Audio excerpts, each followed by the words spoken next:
सामने निकल कर आया। सचिन अतुलकर भोपाल के नए एसीपी।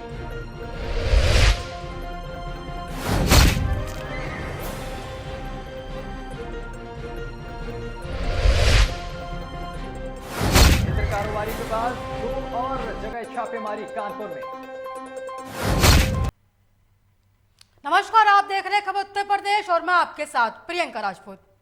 नमस्कार और मैं हूं आपके साथ सत्यम गौर। बुलेटिन की शुरुआत करेंगे अहम खबर के साथ। उत्तर प्रदेश में समाजवादी पार्टी अपने आप को सबसे बड़ी ताकतवर पार्टी समझती नजर आ रही है।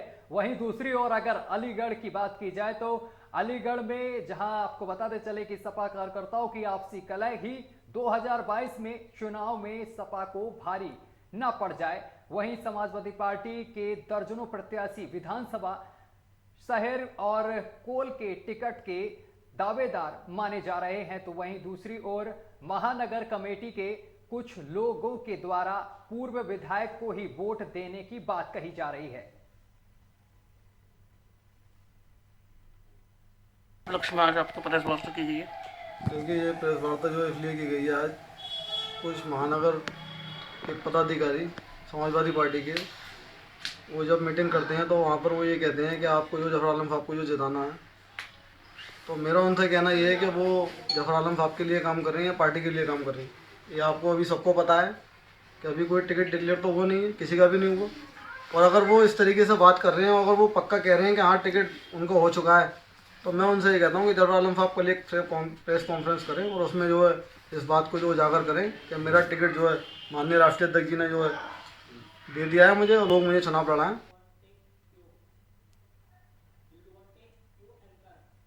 खबरों में आगे बढ़ेंगे और बात करेंगे अलीगढ़ की। अलीगढ़ में सोमवार की देर रात अलीगढ़ जिले के कोतवाली सिविल लाइन इलाके में एटा जिले के अलीगंज निवासी सीमेंट उद्योगपति संदीप गुप्ता की रामघाट रोड स्थित सेंटर पॉइंट तिराहे पर पान की दुकान से रजनीगंधा लेने के दौरान गोलियों से भूनकर कातिलों ने निर्मम हत्या कर दी। नीले रंग की कार सवार हत्यारों द्वारा व्यापारी की हत्या को उस वक्त अंजाम दिया गया जब व्यापारी ने अपनी गाड़ी चालक को अपने लिए पान की दुकान से रजनीगंधा लेने के लिए भेजा था, तो वहीं पर कातिलों द्वारा व्यापारियों की हत्या के बाद, हत्या से पहले और हत्या के बाद का 1 मिनट और 82 सेकंड का सीसीटीवी वीडियो सोशल मीडिया पर वायरल हो रहा है। तो वहीं बता दें कि मीडिया पर वायरल हो रहे इस वीडियो में 2 कातिल व्यापारी की गोलियों से भूनकर हत्या करने के बाद गाड़ी में बैठकर फरार होते हुए नजर आ रहे हैं। तो तस्वीरें हम आपको दिखा रहे हैं। इन तस्वीरों में साफ तौर पर आप देख सकते हैं ये वीडियो हत्या से ठीक पहले का है, जहां पर आप देख सकते हैं किस तरीके से व्यापारी की हत्या की गई है। अलीगढ़ की ये तस्वीरें हैं और बदमाशों के हौसले इस कदर बुलंद हैं कि इस व्यापारी की हत्या कर आरोपी फरार हो गए हैं। फिलहाल पुलिस ने मामला दर्ज कर लिया है और उस पूरे मामले की कार्रवाई पुलिस कर रही है और बदमाश की तलाश में पुलिस की कई टीमें जुटी हुई हैं।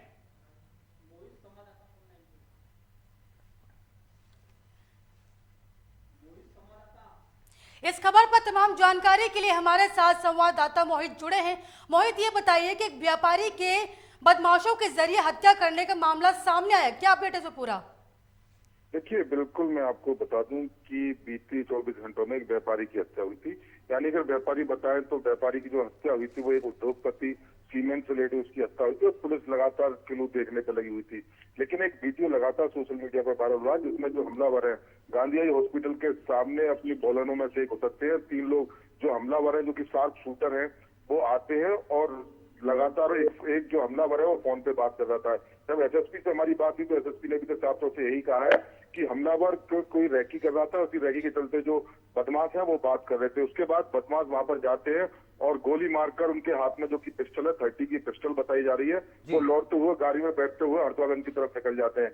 यानी कि 7 शूटर इतने तेज है कि ओनली 30 सेकंड के अंदर वो गोली मारकर फरार हो जाते हैं। हालांकि जो पूरा वीडियो है वो 1 मिनट 42 सेकंड का वीडियो है। जब इनका जो ड्राइवर है, जो 2 पतियों का ड्राइवर जब मसाला लेने के लिए उतरा था, इसी बीच में गोली मारकर हमलावर फरार हो जाते हैं।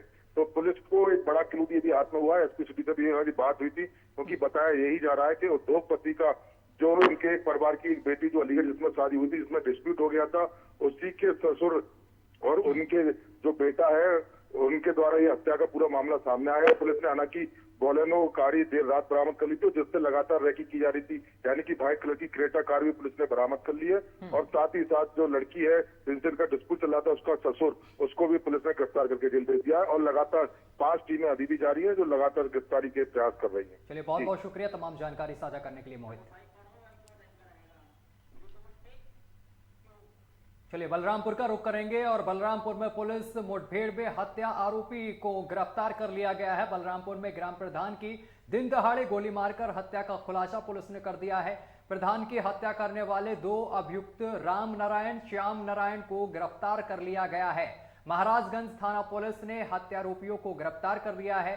पुलिस मुठभेड़ में एक तमंचा और जिंदा कारतूस इन बदमाशों के पास से मिला है, जिसे पुलिस ने बरामद कर लिया है। घायल अभियुक्त का जिला अस्पताल में इलाज चल रहा है। पूरा मामला बलरामपुर जिले के ग्राम रूपनगर गांव महाराजगंज तिराही का बताया जा रहा है।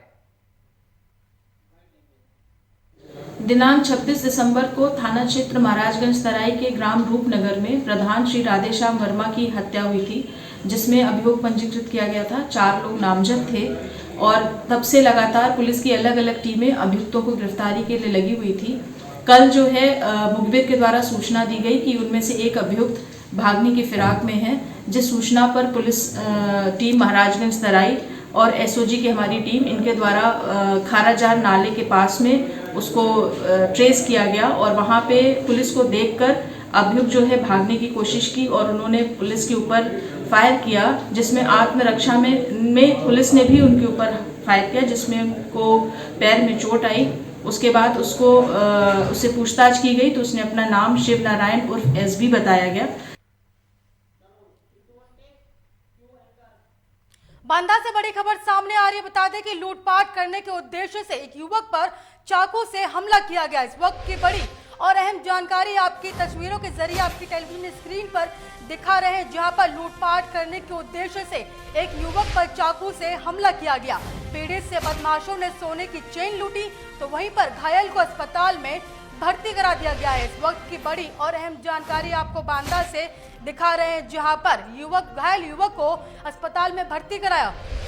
और बांदा के जीआईसी मैदान का ये पूरा मामला है, जहां पर घटना को बदमाशों ने अंजाम दिया है। युवक के साथ लूटपाट की गई है और इसके साथ आपको बताते चले कि युवक के साथ मारपीट भी की गई है और चाकू से युवक को घायल कर दिया गया है। फिलहाल युवक को पास के अस्पताल में भर्ती करा दिया गया है और इस पूरे मामले को लेकर पुलिस पूरी जांच पड़ताल में जुट गई है और पुलिस ने दावा किया है कि जल्द ही बदमाशों को गिरफ्तार कर सलाखों के पीछे भेजा जाएगा।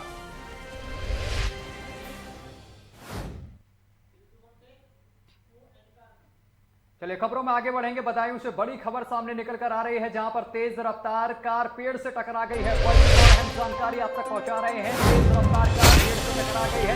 3 लोगों की इस घटना में मौत हो गई है। बड़ी और अहम खबर आपको बता रहे हैं। कार के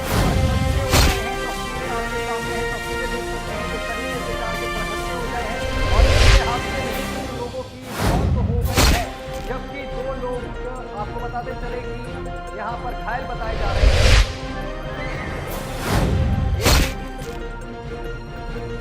बड़ी और अहम जानकारी आप तक पहुंचा रहे हैं। मथुरा हाईवे पर ये पूरा हादसा हुआ है। तस्वीरें आपको हम दिखा रहे हैं।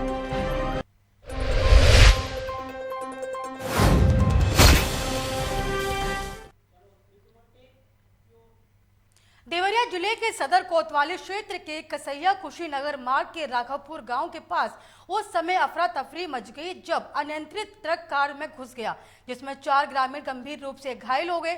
तो वहीं बताया जा रहा है कि जिसमें 2 लोगों की मौत हुई और 2 गंभीर रूप से घायल हुए हैं, जिन्हें इलाज के लिए बीआरडी मेडिकल कॉलेज गोरखपुर में रेफर किया गया। और इस संबंध में अपर पुलिस अधीक्षक राजेश सोनकर ने बताया कि अनियंत्रित ट्रक आपको बता दें कि यह हादसा हुआ, जिसके कारण 2 लोगों की मौके पर मौत हो गई और अन्य 2 लोग गंभीर रूप से बताए जा रहे हैं।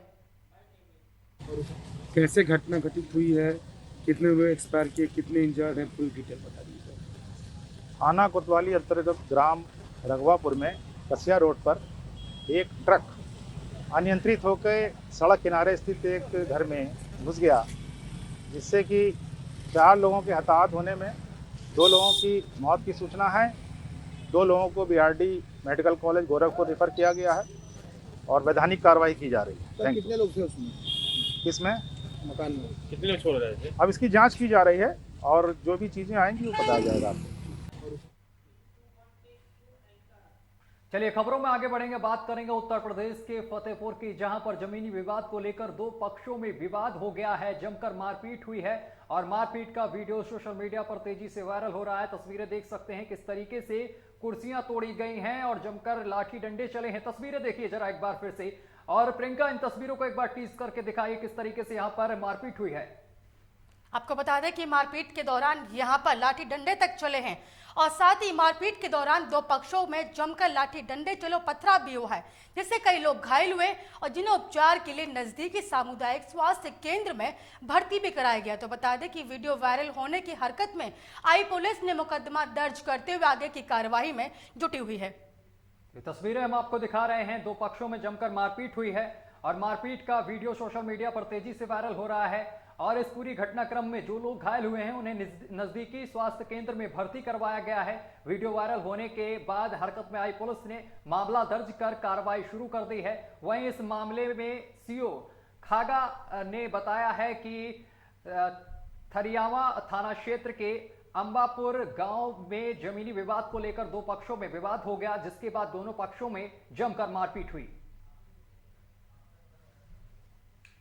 27/12/2021 को ग्राम अंबापुर थाना थरियाव में जमीनी विवाद को लेकर दो पक्षों में मारपीट हुई, पत्थरबाजी की गई, जिसमें तीसरे पक्ष को भी चोटें लग गई हैं, जिस पर मुकदमा पंजीकृत कर दिया गया है और विधिक कार्रवाई की जा रही है।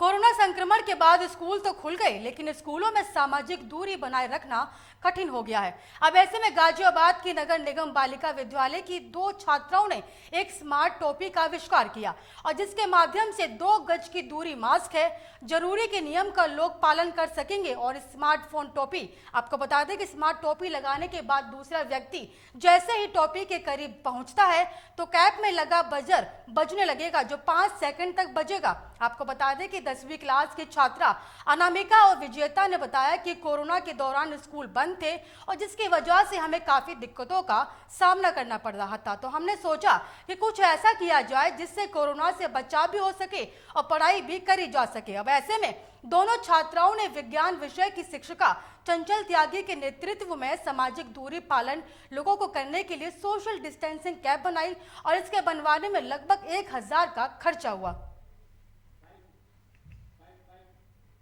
देश भर में कोरोना महामारी से जो सरकारें हैं, तमाम जो संस्थाएं हैं, वो निपटने के लिए एक कोई ना कोई रास्ता जो है वो अपना रही है, तरीका जो है वो लोगों तक पहुंचा रही है। इसे निपटने के लिए हर एक संभव प्रयास किया जा रहा है, तमाम देश लगा हुआ है। उसी बीच उत्तर प्रदेश के जिला गाजियाबाद के अंदर नगर निगम बालिका इंटर कॉलेज सिहानी में है ये स्कूल पढ़ता है। आपको बता दूं कि 2 छात्रा हैं जिनका नाम विजेता और अनामिका है, जिन्होंने एक उपकरण ऐसा तैयार कर दिया जिससे सोशल डिस्टेंसिंग का पालन कर पाएंगे। आपको बता दूं कि स्कूल में ये आधुनिक चीज़ जो है वो तैयार किया है। टोपी है, टोपी में सेंसर लगा रखा है, क्योंकि टोपी जो है वो हर कोई नहीं लगा सकता, इसीलिए इनको आने वाले दिनों में कुछ दिनों बाद भी उसमें काम करेंगे और ये आई कार्ड के जरिए जो है वो सोशल डिस्टेंसिंग का पालन करेंगे। इन्हीं से जानते हैं किस तरीके से ये आधुनिक उपकरण जो है वो तैयार किया है। क्या नाम है आपका? सर मेरा नाम अनामिका। अनामिका, किस तरीके से इस टोपी में आपने सेंसर लगाया, इसमें फिर वॉइस का भी इसमें आपने एक नया चीज़ तैयार किया, जिससे आपके पास जैसे आ जाते हैं, जैसे मैं आता हूं तो आने के बाद ये आवाज़ करता है, किस तरीके से इसको आपने तैयार किया? सर इस कैप को हमने इसके अंदर एक आरडीएनओ लगाया है और ये हमारा एक सेंसर है। अगर कोई भी हमारे पास ज़्यादा आएगा तो इसके अंदर हमने एक सेंसर लगाया है, वो बीप करेगा एक बजर, और हमने इसके अंदर एक टेम्पररी बैटरी लगाई है 9 वोल्ट की, तो जिसके द्वारा ये बीप करता है 5 सेकंड के लिए, जिससे हम दूर हो सकते हैं। जी, तो इसमें अभी तक जो लागत आई थी आपकी, वो कितनी लागत से ये तैयार किया गया है? सर इसमें हमारी 1000 रुपये तक की लागत लग गई थी। जी। Yes sir. आप मेरे को एक बार सोशल डिस्टेंसिंग का ये जो सेंसर है किस तरीके से काम करता है वो बताएंगे एक बार? Yes sir. कैमरामैन से गुजारिश करूंगा ये दृश्य जो है वो अपने कैमरे में कैद करें और लोगों को बताएं किस तरीके से ये उपकरण काम करता है।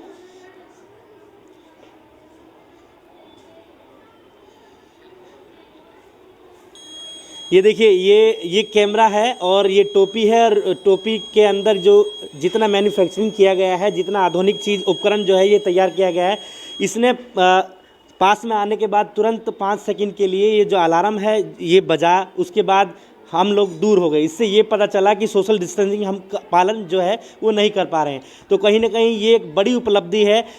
ये नगर निगम बालिका इंटर कॉलेज में पहले भी कई बार ये चर्चाओं में रहा, क्योंकि इस तरीके के उपकरण जो है वो बनाते रहते हैं। यहाँ तक कि यहाँ पे लैब ना होने के कारण भी इतनी बड़ी जो उपलब्धि है वो एक बहुत बड़ी बात होती है। मेरे साथ एक छात्रा और मौजूद है जिन्होंने इस उपकरण में अपना सहयोग किया। तो मैं कक्षा 10th की छात्रा हूँ।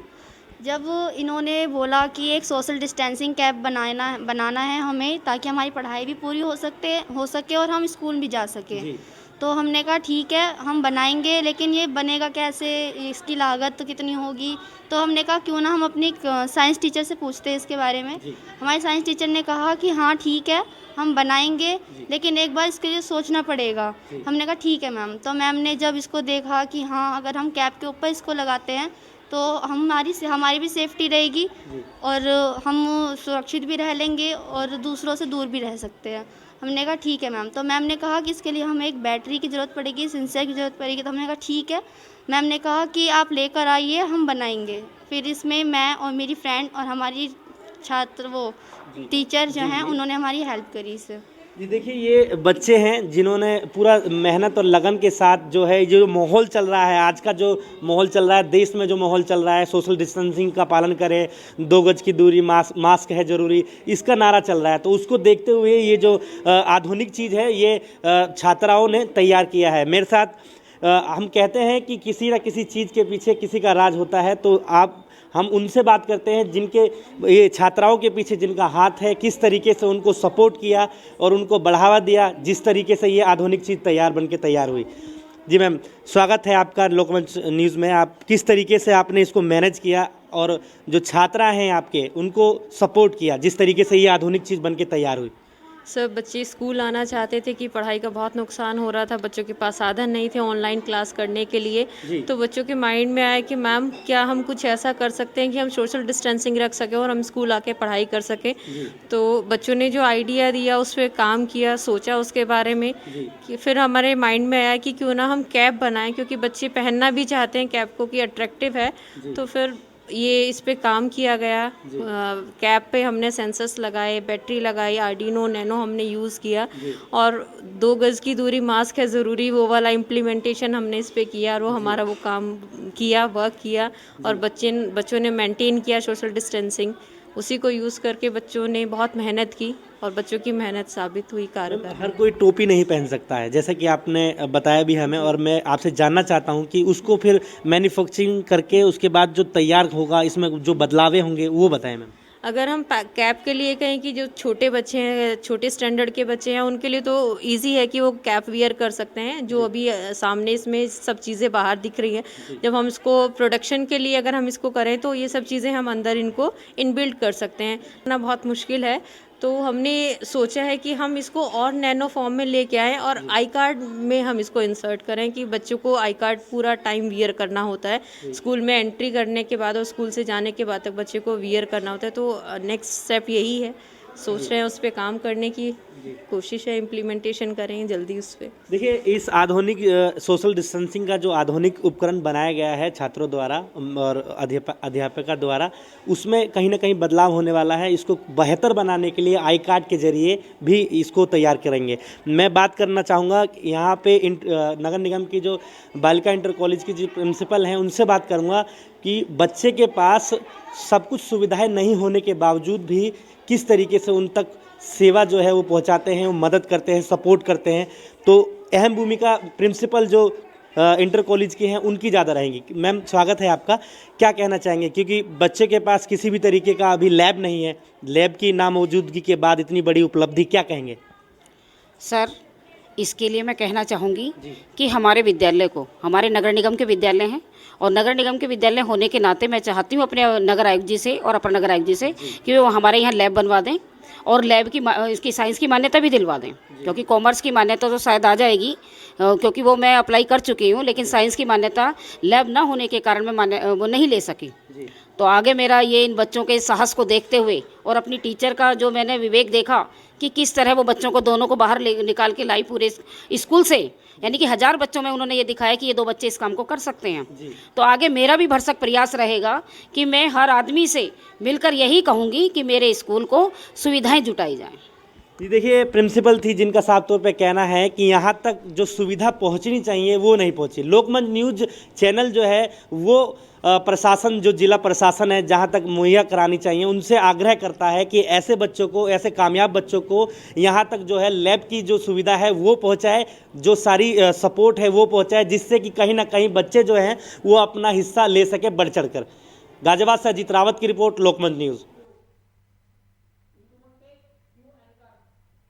चलिए खबरों में आगे बढ़ेंगे, बात करेंगे गोरखपुर की। गोरखपुर में नौशड़ चौकी पर तैनात एक सिपाही की आप बीती दिल को दहला देने वाली है। सिपाही अपनी गर्भवती पत्नी के इलाज के लिए, आपको बताते चले कि गीड़ा थाना प्रभारी से छुट्टी मांगता रहा। आज नवजात की मौत की सूचना पर प्रभारी का दिल पिघला और उसकी छुट्टी स्वीकार की गई है। सिपाही ने कप्तान से थाना प्रभारी की शिकायत की है। 15 नवंबर से तैनात सिपाही कुमार रवि ने 20 दिसंबर को गीडा थाना प्रभारी विनय कुमार सरोज को अपनी 8 माह की गर्भवती बीवी के देखरेख और इलाज के लिए छुट्टी का आवेदन दिया था और बताया है कि परिवार में पत्नी की देखभाल करने वाला उसके अलावा कोई नहीं है। और आगे आपको बताते चले कि अगर पत्नी को समय से इलाज नहीं मिला तो कोई भी अप्रिय घटना हो सकती है। सिपाही कुमार रवि ने बताया है कि 20 दिसंबर को दी छुट्टी की दरख्वास्त को थाना प्रभारी द्वारा दरकिनार कर दिया गया। और इस खबर पर ज्यादा जानकारी के साथ हमारे संवाददाता अवनीश हमारे साथ जुड़ गए हैं। अवनीश, यहां पर एक सिपाही की छुट्टी को नहीं दिया गया, जिस कारण उसका नवजात शिशु जो है उसकी मौत हो गई है। क्या कुछ पूरा मामला है? जी, नौशड़ चौकी पे तैनात एक सिपाही का मनोज नाम का पत्नी 8 महीने की गर्भवती है और वो विगत 30 दिनों से थाना प्रभारी गीड़ा से छुट्टी मांग रहा था, लेकिन उसकी छुट्टी को इग्नोर करते और जो है कल पत्नी का जो बच्चा है पेट भर गया, उससे थाना प्रभारी मेहरबान होकर के उसको छुट्टी से मुक्त कर। इस मामले का संज्ञान लेते हुए विपिन टांडा ने जांच करने के बाद अवनीश, इस पूरे मामले को लेकर थाना प्रभारी पर कोई कार्रवाई की गई है कप्तान की तरफ से? जी, इस पूरे मामले को लेकर थाना प्रभारी पर कोई कार्रवाई की गई? जी, जिसपे जैसे उसकी पत्नी की जो हालत है वो बेहोशी की हालत में है, लड़का जो है उसका बात कर गया है। विपिन टाटा ने इस मामले का संज्ञान लिया है और मामले की जांच के लिए भेज दिया है सक्षम अधिकारियों। चलिए, तमाम जानकारी साझा करने के लिए बहुत बहुत शुक्रिया आपका।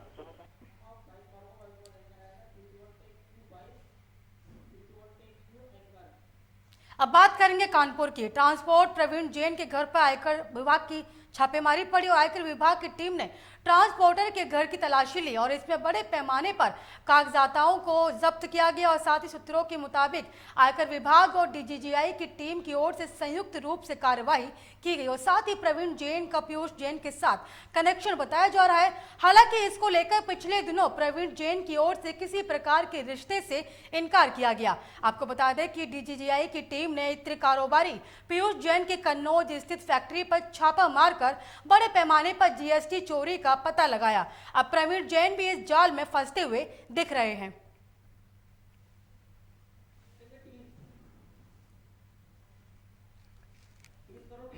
तो आपको बताते चले कि इस जाल के बाद, आपको बताते चले इत्र कारोबारी के बाद अब 2 और लोगों पर यहां पर शिकंजा कसा जा रहा है, छापेमारी की जा रही है और मयूर वनस्पति के मालिक पर भी छापेमारी की गई है। उनके घर पर भी लगातार छापेमारी की जा रही है।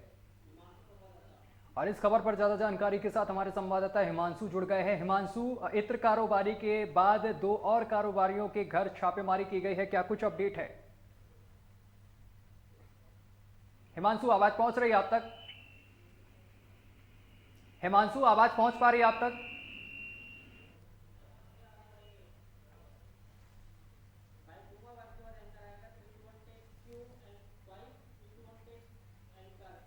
और लखनऊ से बड़ी खबर सामने निकल कर आ रही है। केंद्रीय गृह मंत्री अमित शाह का लखनऊ आगमन है। बड़ी खबर आपको बता रहे हैं, कल शाम भाजपा कार्यालय में बैठे करेंगे अमित शाह। बड़ी खबर आपको बता रहे हैं, कल शाम अमित शाह भाजपा कार्यालय में बैठक करेंगे। भाजपा की जन विश्वास यात्रा की समीक्षा करेंगे।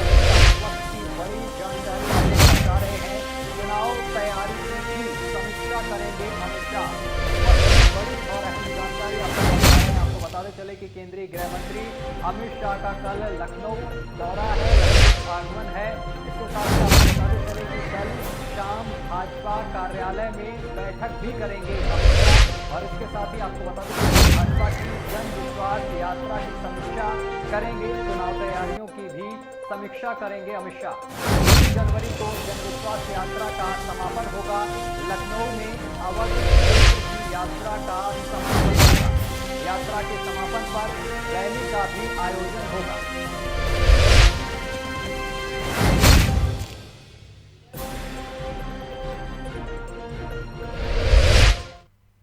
रुकेंगे एक छोटे से ब्रेक के लिए और खबरों का सिलसिला जारी रहेगा। देखते रहिए लोकमंच न्यूज। अमेरिका की स्माइल ट्रेन संस्था अब राष्ट्रीय बाल स्वास्थ्य कार्यक्रम से भी संबद्ध निःशुल्क ऑपरेशन और उपचार कर रही है। जन्म से कटे होठ या कटे तालू के मरीजों का निःशुल्क ऑपरेशन किया जाता है। अगर आप ऐसे किसी भी मरीज को जानते हैं या जिसके जन्मजात कटे होठ या तालू हैं, तो उसको हमारे health city hospital trauma centre and super speciality Vijay Khand 2 Gomti Nagar थाने के पीछे लखनऊ पते पर लाएं।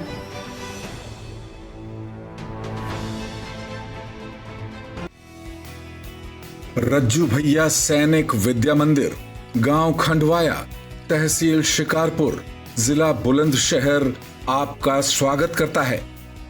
रज्जू भैया सैनिक विद्या मंदिर एक राष्ट्रीय प्रकल्प है जिसका मुख्य उद्देश्य विद्यार्थियों को एनडीए व अन्य माध्यमों से भारतीय सेना में प्रवेश दिलाना है।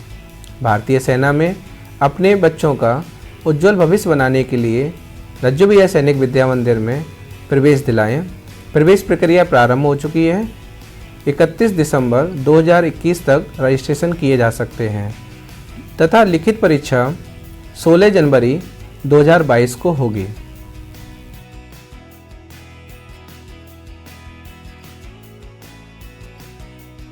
जो बच्चे रिटन एग्जाम क्लियर कर लेंगे उनका साक्षात्कार होगा, उसके बाद मेडिकल होगा, उसके बाद मेरिट लिस्ट तैयार की जाएगी और जो बच्चे मेरिट लिस्ट में आएंगे उन्हें इस स्कूल में एडमिशन दिया जाएगा। योग्य शिक्षकों के माध्यम से रज्जू भैया सैनिक विद्या मंदिर में छात्रों को योग्य सैनिक, योग्य नागरिक और सफल मनुष्य बनाने के अवसर का लाभ उठाएं।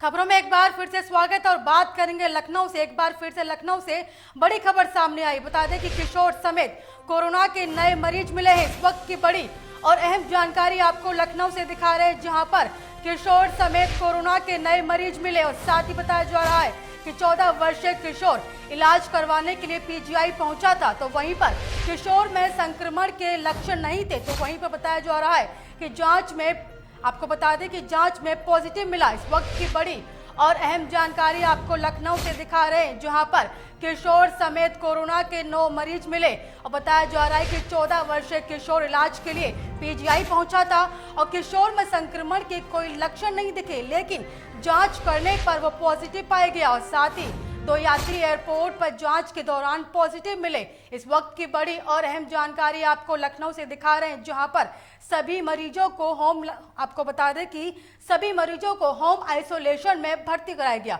और साथ ही बताया जा रहा है कि मरीजों के संपर्क में आए लोगों की जांच की जा रही है।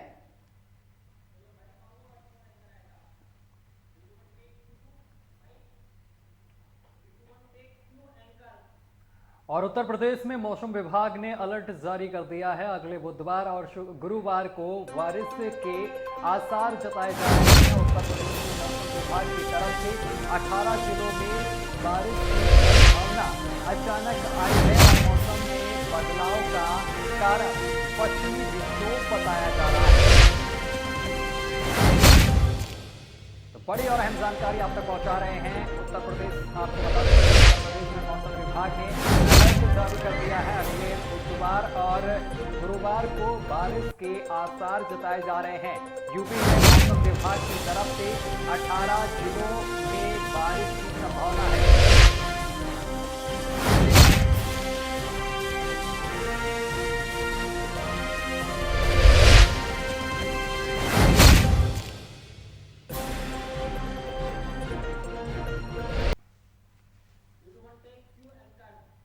चलिए आगे बढ़ेंगे, लखनऊ की बात करेंगे। लखनऊ में 59,000 सहायक शिक्षक भर्ती मामला अब तूल पकड़ता जा रहा है। बताते चले कि आरक्षण पीड़ित ओबीसी और एससी वर्ग के अभ्यर्थियों ने बेसिक शिक्षा मंत्री के आवास का घेराव किया है।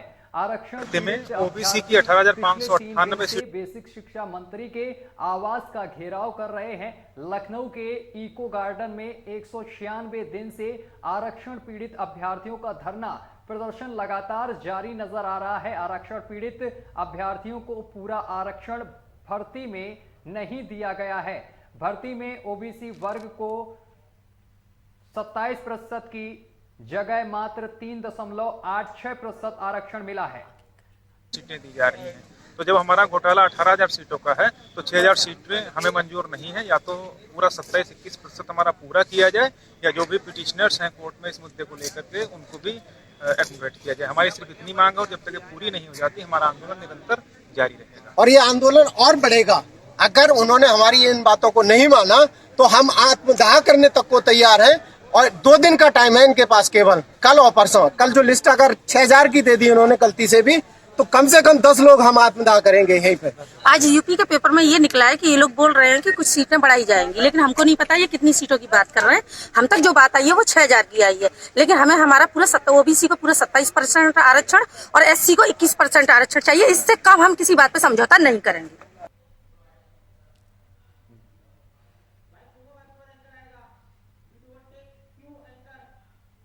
खबरों में आगे बढ़ेंगे, बात करेंगे। बता दें कि जल भराव की समस्या से परेशान मैनपुरी के बाशिंदों का गुस्सा फूट गया है। तो बता दें कि वार्ड वासियों ने बाईपास मुख्य मार्ग पर जाम लगाया। दरअसल आपको बता दें कि मैनपुरी नगर पालिका के रघुराजपुरी वार्ड में जल भराव की समस्या से परेशान वार्ड वासियों ने मैनपुरी बाईपास मुख्य मार्ग पर अवरोध लगाते हुए जाम कर दिया और जाम लगाते ही अफरा तफरी मच गई। और तब बता दें कि वहीं मार्ग के दोनों तरफ वाहनों की लंबी लंबी कतारें देखी गई और सूचना पर पहुंचे एसडीएम सदर और सीओ सिटी ने वार्ड वासियों को समस्या का समाधान कराने का आश्वासन दिया और जाम खुलवाया। साथ ही उन्होंने कहा कि उनकी समस्या को पूरी तरह से खत्म कराने के लिए उच्च अधिकारियों से भी बात की जा रही है। किस वार्ड से मेंबर है आप? किसी वार्ड से हूँ, रघुराजपुरी। अच्छा, लोगों ने यहाँ जाम लगाया है, क्या समस्या थी, किस बात को लेकर के जाम लगाया? निकासी की समस्या है। पहले जो खाली प्लॉट पड़े हुए थे लोगों के, उनमें उस तरफ ढलान था जी, वो लोगों ने अपना भराव डलवा लिया है जी। तो अब जल निकासी जो है वो सड़क की तरफ होनी चाहिए। अभी जो नई सड़क के निर्माण हुए हैं इनमें भी जो ढलान था वो सड़क की तरफ नहीं हो पाया है। तो पीछे से पूरी सड़क जो है वो तो पॉसिबल अभी नहीं है, लेकिन नाली पूरी पीछे से उठ के उस तरफ सड़क की तरफ ढलाल उसका नहीं पाया, किया नहीं गया, वो करना है। आपकी ओर से भी काफी प्रयास किए गए थे? काफी प्रयास किए गए, लेकिन वहाँ कोई सुनवाई नहीं होती है। लगातार मैं जो जेई को अवगत कराता रहा हूँ। पानी निकलने को लेकर इस मोहल्ला खरगजीत में काफ़ी समस्या है। हम लोगों ने एक चीज़ देखा भी है, वास्तविक में समस्या है। इसके संबंध में कुछ लोगों ने जाम लगाया था, उनसे बात हो गई, लोग अच्छे हैं, उन्होंने जाम खोल दिया है। और हम लोगों ने ईओ साहब को बुलवा के, एसडीएम साहब भी हैं, जो फौरी जो तत्काल मदद हो सकती है वो मदद कराएंगे। जो लॉन्ग टर्म मदद है उसका प्रस्ताव बना के भेजा जा रहा है और ऊपर के अधिकारियों से भी हम लोग अपना संपर्क करेंगे कि जल्द से जल्द यहाँ के जो पानी जल भराव है इससे समस्या दिलाई जा सके। चलिए खबरों में आगे बढ़ेंगे, बात करेंगे मेरठ की। मेरठ से बड़ी खबर सामने निकल कर आ रही, जहां पर आपको बताते चले कि बाइक सवार अज्ञात बदमाशों ने ई रिक्शा चालक को गोली मार दी है। बड़ी खबर आपको बता रहे हैं, ई रिक्शा सवार को गोली मार दी गई है। 4 अज्ञात बदमाशों ने घटना को अंजाम देकर फरार हो गए हैं। मेहताब भैंसा निवासी गंभीर रूप से घायल हो गया है। ग्रामीणों ने घायल को सामुदायिक स्वास्थ्य केंद्र में भर्ती करवाया है, जहां घायल का उपचार चल रहा है। पीड़ित से 11,000 की नकदी और मोबाइल लूटकर फरार हुए हैं बदमाश। लूट का विरोध करने पर उसे गोली मार दी गई है। वहीं मौके पर पुलिस पहुंची है और पुलिस पूरे मामले की जांच पड़ताल कर रही है।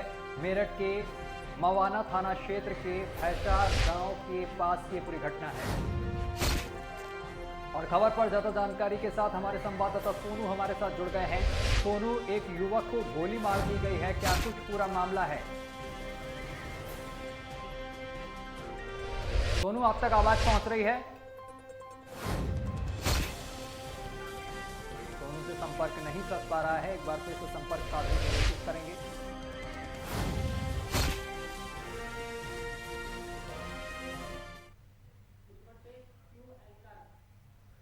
मुख्यमंत्री के कार्यक्रम को लेकर कॉलेजों में छुट्टी और झुग्गी झोपड़ियों के उजाड़न को लेकर कांग्रेस ने विरोध प्रदर्शन किया। प्रशासन के आदेश को तुगलकी फरमान बताया और साथ ही यूपी के जनपद महाराजगंज में सीएम योगी आदित्यनाथ का जन विश्वास दौरा फरेंदा विधानसभा में प्रस्तावित है, जिसे लेकर 3 दिनों तक विद्यालय बंद रखने का आदेश जिला विद्यालय निरीक्षक द्वारा विद्यालय प्रबंधक और प्रधानाचार्य को दिया गया और उक्त दौरे के स्थान के आसपास की झुग्गी झोपड़ियों को प्रशासन द्वारा हटाया जा रहा है, जिसके विरोध में आज महाराजगंज में कांग्रेस पार्टी के प्रदेश उपाध्यक्ष और फरेंदा विधानसभा प्रत्याशी वीरेंद्र चौधरी ने प्रेस कॉन्फ्रेंस कर मीडिया के माध्यम से जिला प्रशासन के आदेश को तुगलकी फरमान बताया। तो वहीं गरीबों की झुग्गी झोपड़ियों को हटवाने की कार्यवाही को राजशाही करार दिया और जिला प्रशासन से मांग की कि वह गरीब सहारा और लोग, आपको बता दें कि उन्होंने मांग की है कि गरीब और बेसहारा लोगों को निष्कासित ना करे और उनके आशियानों को उजाड़ने का ये लोग भूमिहीन हैं। आज की प्रेस वार्ता इसलिए बुलाई गई है क्योंकि जो मुख्यमंत्री जी का कार्यक्रम फरेंदा में लगा हुआ है उसके तहत एक ये आदेश जारी हुआ है। जो आदेश की कॉपी मैं आपको दिखा रहा हूँ, ये जिला विद्यालय निरीक्षक का आदेश है और इस आदेश में लिखा हुआ है कि मुख्यमंत्री जी के कार्यक्रम के कारण 28, 29, 30 को विद्यालय बंद किया जाता है। इसमें शिक्षण का कार्य बंद रहेगा। मैं ये उनसे पूछना चाहता हूँ जिला विद्यालय निरीक्षक महोदय या डीएम से कि क्या मुख्यमंत्री जी 30 तारीख को आएंगे तो क्या 28 से ही कार्यक्रम उनका शुरू हो जा रहा है और 28 से बंद करने के पीछे उनका क्या प्रायोजन है? ये निश्चित रूप से यहाँ के बच्चों के साथ अन्याय है, उनकी शिक्षा के साथ खिलवाड़ है। खास करके मैं जानता हूँ जयपुरिया विद्यालय में यहाँ के मध्यम वर्गीय परिवार और निम्न वर्गीय परिवार के बच्चे पढ़ते हैं और इनके एमपी एमएलए और इनके बच्चे तो यहाँ पढ़ते नहीं हैं। इसलिए मध्यम वर्गीय खास करके ऐसे परिवारों के बच्चों की शिक्षा के साथ खिलवाड़ किया जा रहा है यहाँ। चलिए खबरों में आगे बढ़ेंगे, बात करेंगे मिर्जापुर की। आपको बताते चले कि मिर्जापुर में पतंग देने के बहाने बुलाकर नाबालिग के साथ पड़ोसी युवक और अधेड़ ने दुष्कर्म करने का मामला सामने आया था। वहीं आपको बताते चले दुष्कर्म के बाद पोल खुलने के डर से गला घोंटकर युवती की हत्या कर दी गई। वहीं रविवार की देर शाम हुई सनसनीखेज वारदात का 36 घंटे के बाद पुलिस ने खुलासा कर दिया है। घटना में शामिल युवक और अधेड़ को पुलिस ने गिरफ्तार कर लिया है और इनके पास से आला कत्ल भी पुलिस ने बरामद कर लिए हैं। कटरा कोतवाली के अनगढ़ स्थित कोतवारूपुरा में वारदात को अंजाम दिया गया था। नाबालिग के साथ गैंगरेप का सर आज खुलासा करने जा रहे हैं और दरिंदगी भई है सर, तो क्या है पूरी घटना? जैसा कि आप अवगत हैं कि परसों देर रात एक बालिका के 100 प्राप्त होने की सूचना मिली थी हम लोगों को थाना कटरा क्षेत्र में। इस सूचना पर मेरे समेत सारे अधिकारीगण घटनास्थल पर पहुंचे थे, क्योंकि मामला बालिका की 100 मिलने से था। इसलिए हम लोगों ने इसको चुनौती के रूप में लिया और इसके अनावरण के लिए additional SP city, CO city के नेतृत्व में थाना प्रभारियों की टीम लगाई गई, साथ में सर्विलांस टीम और एसओजी की टीम भी लगी। बच्ची कब से लापता थी, क्या था? 4 बजे से घर में से निकली है, और बाद हम बर्तन माजे लगे हैं, बर्तन माज के निकले हैं, हेरे लगे ना इधर मिले हमके। कहाँ कहाँ आपने ढूंढा उन बच्ची को? सब तो एरिया जीआईसी और भटवा पोखरी या रोड बेज या पानी टंकी सब तो एरिया जीआईसी वाईसी सब तो एरिया। पुलिस लाइन तक गए तो कहाँ बच्ची मिली फिर? मिली पथरा पर मिली। और मुरादाबाद से बड़ी खबर सामने निकल कर आ रही है। कांग्रेस के राष्ट्रीय प्रवक्ता राशिद अलवी का बड़ा बयान निकल कर आया है। उन्होंने कहा है कि वो भारतीय जनता पार्टी के एजेंट हैं। इसके साथ ही उन्होंने कहा है कि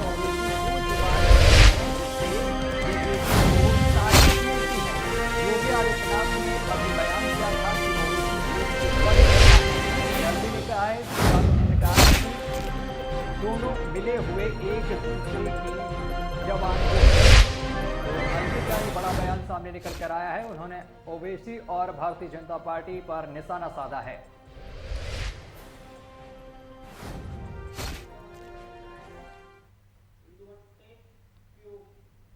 नोएडा के फेज 2 थाना क्षेत्र में स्थित याकूबपुर गांव से 24 दिसंबर को गायब हुई 3 साल की मासूम बच्ची का शव निर्माणाधीन इमारत में पाया गया। बता दें कि मासूम बच्ची की निर्ममता से हत्या कर दी गई और 5 दिन बाद शव मिलने के बाद पुलिस ने अज्ञात के खिलाफ हत्या और अपहरण का मामला दर्ज किया है।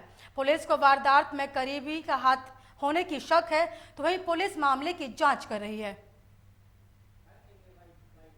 आज 28/12/2021 को थाना फेज 2 के क्षेत्रांतर्गत इलावास नामक जगह पर एक 3 साल की बच्ची की डेड बॉडी प्राप्त हुई। इस बच्ची के संबंध में 25 तारीख को इसकी दादी द्वारा एक गुमशुदगी फेज 2 थाने पर रिपोर्ट की गई थी, जिसकी सूचना प्राप्त होते ही इस पर तुरंत मुकदमा लिख लिया गया था और 3 दिन से पुलिस बच्ची की खोज में परिवार के साथ जुटी हुई थी। परिवार से जब पूछताछ की गई थी गुमशुदगी के संबंध में, तो यह पता लगा था कि थाना फेज 2 के ही एक धारा 304 के मुकदमे में इस बच्ची का पिता पिछले 2 वर्ष से जेल में निरुद्ध है।